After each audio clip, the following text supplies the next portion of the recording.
if you're in a leadership position and executive director in any position, I think that one of the things that for me being reflective, John Cotter, who's big on change theory, he says, in times of change, the learner inherits the future, while the learned is beautifully equipped to deal with the world that no longer exists.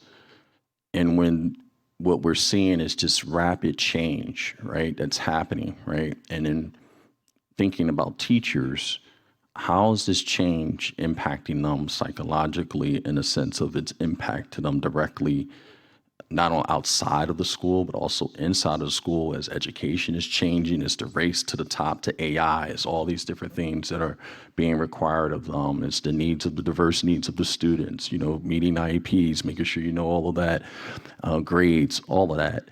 And for me, just being reflective is that when we are requiring teachers or educators to do certain things and challenging the stagnation of particular programming, we got to also understand the psychological impact that it's happening on them individually in the midst of that change. And so what you might see as a backlash is not necessarily a backlash that's intentional, is that you're touching something that I know might be needed, but I'm not ready for that right now.